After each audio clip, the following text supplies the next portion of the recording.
বিএনপির সংগ্রামী সদস্য সচিব, কারা নির্যাতিত নেতা, প্রিয় নেতা তানভীর আহমেদ রবিন সহ সামনে উপস্থিত সহযোদ্ধা বন্ধুরা, আপনাদের সকলকেই ঢাকা মহানগর দক্ষিণ বিএনপির পক্ষ থেকে এই বিজয় দিবসের শুভেচ্ছা জানাচ্ছি, অভিনন্দন জানাচ্ছি।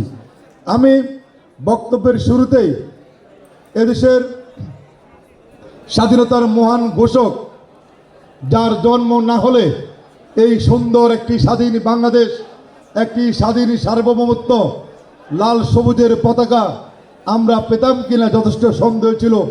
আমাদের সেই প্রিয় নেতা, বাংলাদেশের রাখাল রাজা, শহীদ রাষ্ট্রপতি জিয়াউর রহমানকে আমি শ্রদ্ধার সাথে স্মরণ করছি।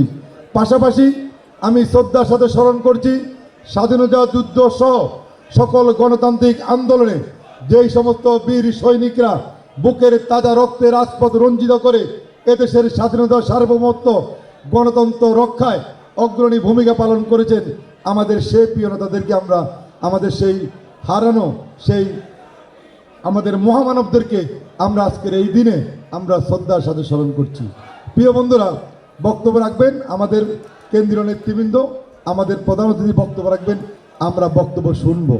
আমি শুধু বলতে চাই, আমাদের দেশ স্বাধীন হয়েছে, কিন্তু স্বাধীনতার শত্রুরা যারা স্বাধীনতার বিরুদ্ধে ষড়যন্ত্র করেছিল তারা কিন্তু এখনো কিন্তু বাংলাদেশের বিভিন্ন জায়গায় তারা অবস্থান করছে, ঘোরাফেরা করছে। আজকে যে ফ্যাসিবাদ মুক্ত বাংলাদেশ, যেই ছাত্র জনতার বুকের তাজা রক্তে মাধ্যমে অর্জন করা হয়েছে, আমরা কিন্তু সত্যিকারে ফ্যাসিবাদ মুক্ত হয়েছে, কিন্তু আমরা গণতন্ত্রের সেই সুফল আমরা কিন্তু এখনো পাইনি। আমরা এই যে ফ্যাসিবাদদের বিরুদ্ধে যে আন্দোলন সংগ্রাম, একটি সুষ্ঠু নির্বাচনের জন্য, একটি গণতান্ত্রিক বাংলাদেশ অর্জনের জন্য, কিন্তু আমরা কিন্তু এখনো সেই নির্বাচন এখনো কিন্তু পাইনি। তাই আমি বলতে চাই, যারা আজকে দায়িত্বে আছেন, আপনাদেরকে অনতি বিলম্বে এই নির্বাচনের রোডম্যাপ ঘোষণা করে এই বাংলাদেশের মানুষ যে গণতন্ত্রের জন্য রক্ত দিয়েছেন, যাতে সেই গণতন্ত্রের সুফল মানুষ পেতে পারে, সেই জন্য আপনারা ব্যবস্থা করেন।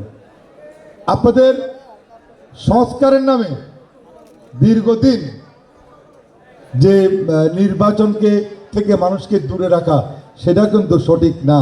সংস্কার সারা জীবনে সবসময় হতে পারে, সবসময় সংস্কার হবে।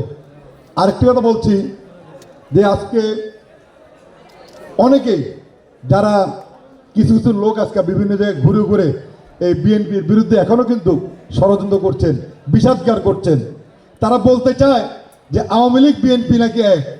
আমি বলতে চাই, ওরাই হচ্ছে এই দেশের শত্রু, এই দেশের স্বাধীনতার শত্রু। যারা এই দলের বিরুদ্ধে বদনাম করছে তারা গণতন্ত্র চায় না, তারা ক্ষমতা চায়। আরে ভাই, নির্বাচনে আসেন, নির্বাচনের মাধ্যমে মানুষ যাকে ভোট দিবে তারাই একটি সুন্দর বাংলাদেশ প্রতিষ্ঠা করার জন্য কাজ করবে। তাই বলতে চাই, ফ্যাসিবাদদের বিরুদ্ধে যেভাবে আমাদের সজাগ থাকতে হবে, ঠিক তেমনি স্বাধীনতা বিরোধীদের বিরুদ্ধেও আমাদের অবস্থান ঠিক থাকতে হবে। বন্ধুরা, যারা দেশের স্বাধীনতা সার্বভৌমত্ব গণতন্ত্র ধ্বংসের ষড়যন্ত্রে লিপ্ত ছিল, আগামীতে যেন তারা লিপ্ত হবে না, এমন কোনো গ্যারান্টি আমরা দিতে পারি না। তাই বলতে চাই, অনেক রক্তের বিনিময়ে অর্জিত গণতন্ত্র যে কোনো মূল্যে স্বাধীনতা বিরোধী, দেশ বিরোধী ফ্যাসিবাদদের আমাদের রুখার জন্য ঐক্যবদ্ধ হবে।